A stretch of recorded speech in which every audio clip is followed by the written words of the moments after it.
My name is Maya Nelson. I have a husband who's 4 years older than me, and I have a stepson.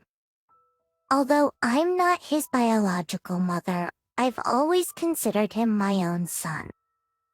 But suddenly a tragedy struck. Harrison had an accident. While I was on a business trip, I received an unbelievable call from the hospital. My son had been hit by a truck that ran a red light and was rushed to the emergency room. He was hit while saving a little girl from getting run over. But the light was completely red, and the driver appeared to have been dozing off. The fault was entirely on the truck driver. He also sustained injuries and was taken to the hospital. I then interrupted my work and hurried to the hospital where my son was taken. At doctors, there I saw my son unrecognizable. Harrison.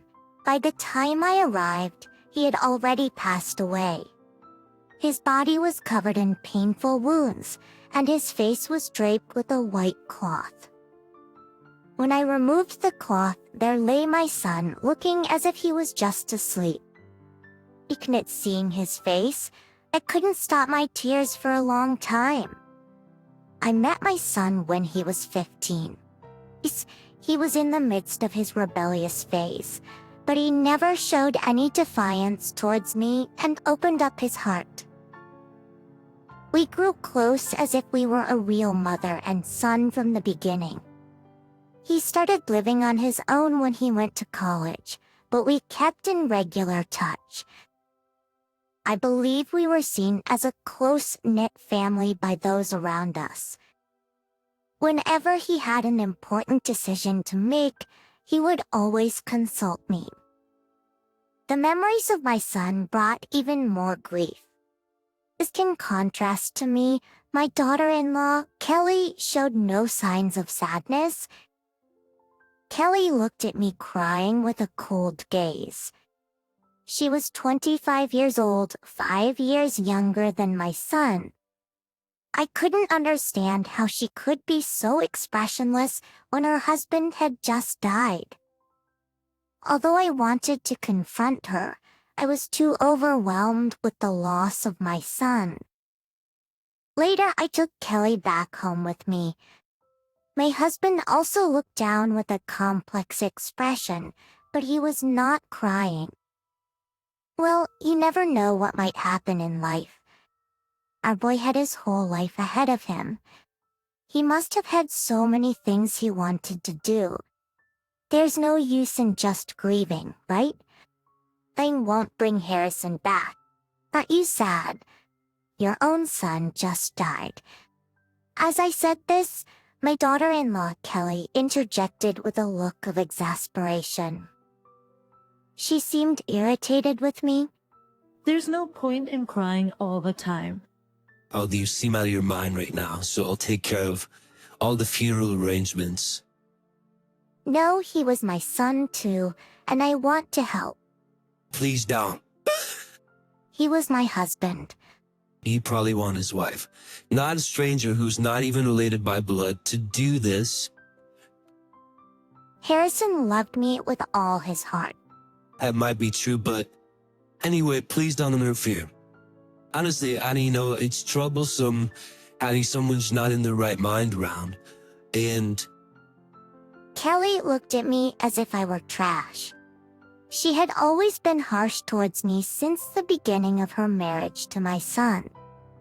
I somewhat understood why Kelly was so harsh with me. To be honest, I was against their marriage from the start. When I first met her, she didn't seem to truly love my son. But my son seemed to genuinely love her, so I couldn't object. I guess my son saw some good in her that I couldn't see. I had to believe that. But sadly, it seemed my intuition was right.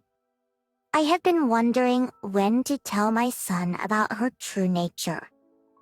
I never imagined I'd lose my son before I could tell him the truth.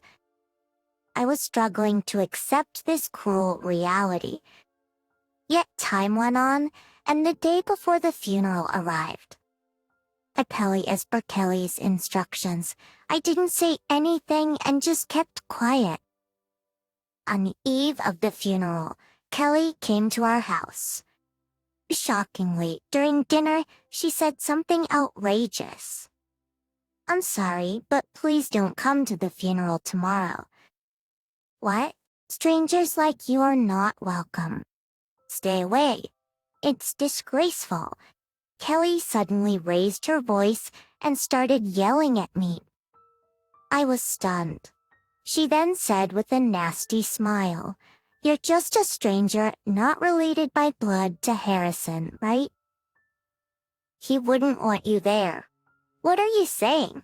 You agree, don't you, father-in-law?" Kelly asked my husband sweetly.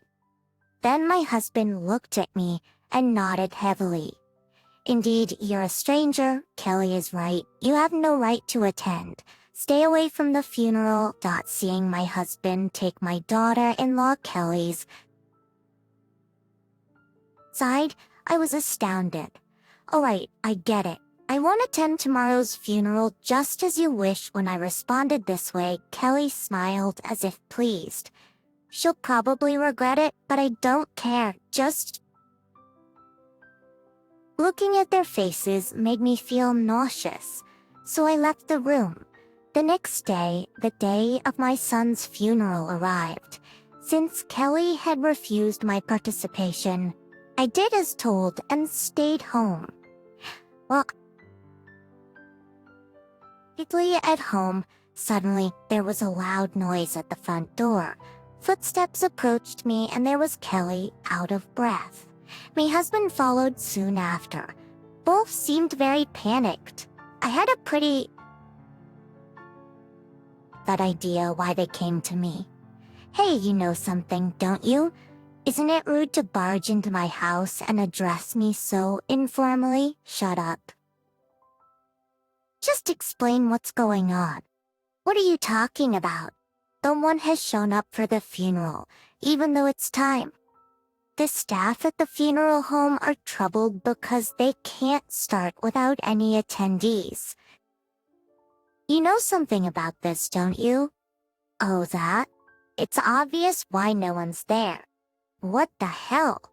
You know something about this, don't you?" "Oh, that? It's obvious why no one's there." Kelly's irritation grew as I casually replied, "Of course I knew why no attendees were coming." Seeing Kelly and my husband so flustered, I decided to tell them the truth. I asked our clients and employees to refrain from attending as it's a family funeral. "You're lying. We were expecting the company president and other executives today." "Yeah. What are you doing meddling in things?" My husband joined in with complaints. He probably wanted to use the funeral to get cozy with the company president. He looked very frustrated. I decided to give my husband a dose of reality. "You might have thought getting close to the president would improve your position, but that's not how it works. If you are a president or an executive yourself, maybe it would be different. But you're just a regular employee, aren't you? Were you thinking of getting noticed by a big company's president and working for them? Unfortunately, if you can't even make a mark in our company, there's no way other companies would take notice of you." Alkley was stunned as I revealed the truth. My husband, Arthur, standing next to her, turned incredibly pale. There was a reason for this. But before telling Kelly about Arthur's truth, I decided to explain why no relatives came. None of the relatives came because they all sided with me. I didn't want to lie to them, so I honestly told them about your true nature, Kelly. Wait a minute. What do you mean by my true nature? I'm just a young widow who lost her husband. A poor widow. Could you please spare me the nonsense? You didn't even seem sad when you learned about our son's death. In fact, you looked almost happy. What? Are you insulting me? I could sue you for defamation. Go ahead if you want to. I doubt you could even start a lawsuit. Ellie's face turned red, and she looked like she might hit me any moment. I knew Kelly's true nature and her plans. She thought she was hiding it, but I knew all along. You didn't marry my son because you loved him. You were after his money, didn't you? What? What are you talking about? I loved Harrison with all my heart. You don't have to bother with such transparent lies. But of all the men you dated, Harrison must have had the best prospects. What are you saying? You're making it sound like I was cheating. That's defamation, right? You seem to be deceived by Arthur. You see, I'm the president of the company, not Arthur. No way, you a woman being the president. Impossible. If you think I'm lying, why don't you check our company's website? It clearly states that I'm the CEO. When I said that, Kelly took out her phone and started looking it up. She must have realized that what I was saying was true. She looked utterly shocked. Then she began to complain to Arthur. Hey? I thought Arthur was the president. What's this about? Have you been lying to me all this time? She couldn't believe it. I can't believe this, she exclaimed. Arthur apologized in a small voice. The pain, embarrassingly enough, Arthur had a crush on Kelly, who was much younger than him. I had known from the beginning of their marriage that Arthur saw Kelly as a woman. Ellie is young, friendly, and adorable. Maybe you could learn a thing or two from her, Arthur would say, which when Kelly came to greet us for the wedding, Arthur praised her like that. Whenever Kelly was to visit our home, Arthur dressed up and paid attention to his appearance. Normally, he was sloppy at home, but he put effort into his appearance when Kelly was around. I was speechless seeing such a side of Arthur. It seemed Arthur had even lied to Kelly to gain her favor. As with me, Kelly, you won't ever have to worry about money. I was planning to let Harrison inherit the company, so if you stay with us, you'll have a secure life. Arthur probably said such things to Kelly. Kelly, blinded by greed, seemed to have been deceived and completely believed my husband's words. Ellie always spoke sweetly to Arthur, and he was completely smitten with her. It was embarrassing to watch. Of course, our son Harrison didn't know Kelly's true nature. He always spoke highly of her. Kelly always worries about you and Dad. I'm so lucky to have a wife who cares for my parents. She's perfect at housework and a great help. Is that so? Kelly must have been playing the role of a good wife in front of Harrison. But she showed her true colors to me. When it was just the two of us, Kelly's attitude would suddenly become cold. She'd barely respond while looking at her phone. Was when Harrison and Arthur returned, she'd instantly switch back to being all smiles. I was amazed at how well she could act. I doubted Harrison would believe me if I told him the truth. Even if I did, he might side with his wife. Such thoughts crossed my mind. And out of fear, I couldn't bring myself to reveal the truth. He's thinking about it now. I should have told Harrison the truth sooner. Seeing Kelly and Arthur in front of me filled me with deep regret. And there was more that Kelly didn't know about Harrison and Arthur. I decided to reveal the truth to her. Kelly, you thought Harrison would inherit my company, but he never wanted to be the president. Was it that I could never have become the CEO's wife? No, you could have been, perhaps. What do you mean? Were you running other companies? No, Harrison was planning to start his own business. He was packing his head with management skills at my company, and then he was going to launch his own. Harrison was popular. Several employees said they'd follow him to his new venture. Even before it started, there were companies eager to do business with him. I didn't know that. Harrison didn't like bringing work home, so he deliberately didn't tell Kelly about it. Like by his wife, he could have at least told me. He was afraid of opposition, especially if he started his own business with all the risks involved. He planned to tell you after getting things on track. Kelly listened to my story in a daze.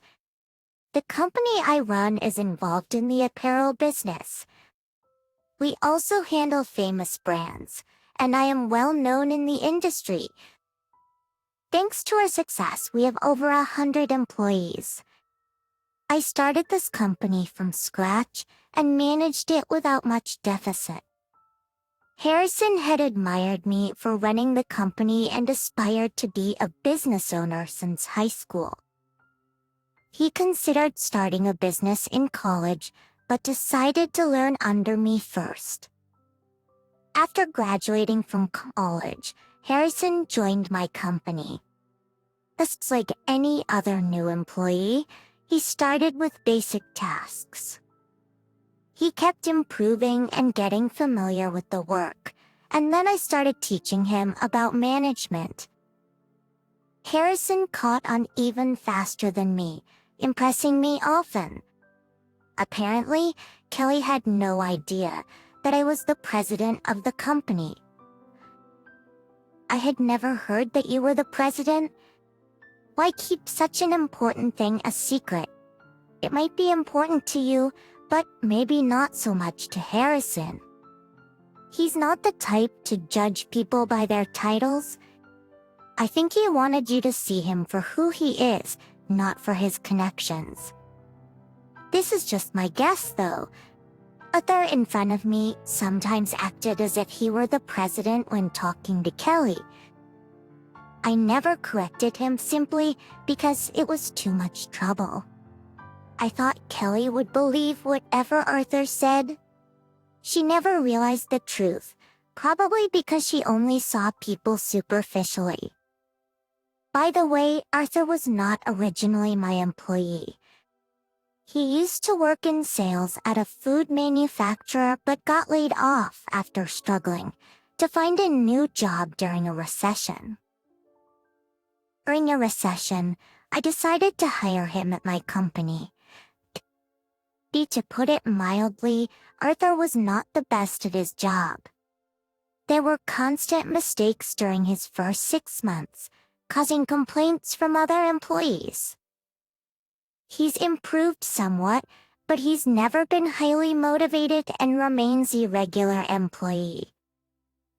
However, Kelly was under the impression that Arthur was a successful company president. Realizing Arthur's true nature, Kelly let out a big sigh. So Arthur has been living off women? That's really lame. You don't have to say it like that.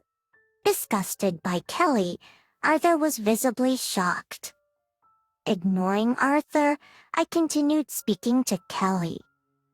You might have been hiding it, but I've known about your plans for a long time. You married into this family for the money, didn't you? Yes, that's right. I married in this family for the money. Ellie confessed, revealing her true nature. I then asked her a question. You have a main boyfriend, right? Like your ex from your student days, who's the same age as you and into music. Shocked at my words. She probably never expected her infidelity to be exposed. Oh wait, she tied away. He had another man. He said, I was your favorite. Overwhelmed with shock, Arthur was almost in tears. Seeing Arthur's pathetic state, I could only sigh. Aren't you ashamed getting serious about such a young girl?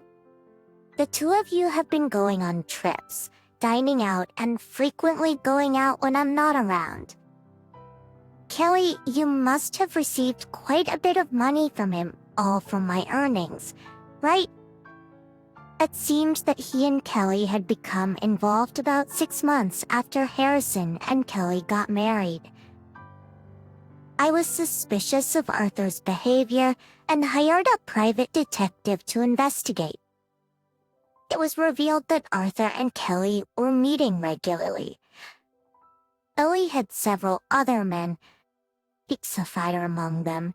It seemed that Kelly's main interest was her long-term ex-boyfriend. She probably didn't marry him because he didn't have much money. Kelly was the kind of woman who would do anything for money. I couldn't forgive her for deceiving my son. As married to 5 other men. Ashton is no longer in this world, and since he's gone, I can't be blamed for infidelity, right? I felt like hitting her as she spoke so smugly. But I knew that would mean losing my composure. So your goal was money all along, of course. Of course, it's natural to be dazzled by money. Living in such a magnificent mansion, anyone would be envious. I have always dreamed that this house would be mine after you're gone. Hearing her talk so blatantly about inheritance in front of the living, I was appalled by her corrupt soul. Arthur was completely devastated and couldn't contribute to the conversation. He realized he had been used by her and was deeply hurt. Ignoring Arthur, Kelly continued, "As Harrison's wife, I'm entitled to the insurance money and inheritance, right?" He was frugal, so he must have saved a considerable amount. Even if you don't like it, I have the right to claim it. Of course, I'm not denying your rights, but I don't think Harrison left as much money as you expected. Harrison let me live in a luxury apartment and said I could use the credit card freely. He made sure you weren't in need, but it seems there wasn't much room for savings. What? Did you take his money without telling me? Harrison was planning to use his own funds to start a business. I was willing to support him, but he refused. Kelly had believed Harrison, being a good earner, must have saved at least several $1,000,000. Shocked by the unexpected truth, she was momentarily speechless. Then, as if a switch was flipped, Kelly began to scream. "What's the point of getting married if there's no money? My husband is gone, and now there's no one to earn for me. If he had to die, he should have left enough money so I wouldn't have to worry for the rest of my life." She ranted about my deceased son right in front of me. Suddenly, 2 figures appeared from the back of the room. "I never thought you could be such a despicable person. Where did we go wrong in raising you? What? Why are my parents here?" Kelly's parents, whom I had invited over, appeared, leaving Kelly pale-faced. Exodustary, in fact, anticipating that my daughter-in-law and her husband would return to the house, I had invited her parents over. Her parents were reasonable people. When I told them about Kelly, they deeply apologized to me. Kelly seemed to have had a difficult relationship with her strict, education-focused parents and rarely went back home. Her parents apologized to me again. "We're terribly sorry for the great inconvenience which our daughter has caused. We share the responsibility for the way she turned out. If there's anything we can do to take responsibility, please let us know. Ellie's parents apologized so sincerely that I felt embarrassed. Even as they apologized, Kelly showed no signs of remorse. Her mother, fed up with her attitude, waved her hand like she chased her away. That's awful. You didn't have to be so mean. You heartless person, a daughter like you is no daughter of ours. Don't ever come back home again. We have no intention of leaving you any inheritance. Kelly seemed somewhat taken aback as her mother sharply disowned her. She began to cry quietly. Ignoring her, I turned to Arthur. We're getting a divorce. What? I have no desire to stay with a man who cheats with younger women. You should know I have no intention of staying with a man who cheats with younger women. You should know I have no intention of keeping you at the company, so please leave quietly. Wait, how am I supposed to live now? I don't know. Maybe you should find some part-time work. Then Arthur made a foolish suggestion to the crying Kelly. You've lost Harrison and are alone now, too. Why don't we live together? We can survive on Harrison's insurance money for a while. I think we can make it if it's just the two of us. What? Why should I live with a useless old man like you, who has no money and has been dumped by his wife? You're worthless to me without money, Kelly's parents said sternly, and she left the house with heavy steps. Actually, with no one else attending, the funeral was canceled. It was a considerable amount due to the lavish funeral she had planned. Unable to pay, her parents had to cover the expenses. And in return, they completely severed ties with her. The biggest inconvenience was probably caused to the funeral home staff. They must have never seen a funeral with no attendees before. Since the funeral was canceled, I later decided to conduct my son's funeral anew. In fact, I had secretly been arranging the funeral without my daughter-in-law and her husband knowing. For this ceremony, I invited relatives and business associates who we regularly interact with. The funeral for my son saw an attendance so large that the venue could barely accommodate everyone, truly showing the depth of my son's popularity and the respect he commanded. After everything settled, Arthur and I divorced. I had, of course, claimed him alimony. Arthur ended up in debt because of the alimony I demanded and struggled to find a job. He couldn't find a job as a full-time employee, but it seems he managed to find some manual labor part-time work. He now lives in a shabby apartment, barely getting by. As for Kelly, already in debt, she lost most of Harrison's insurance money to repay her loans. Still abandoned by her parents, she started working part-time, trying to survive on her own. She tried to rely on a man again, but ended up being deceived and incurring more debt.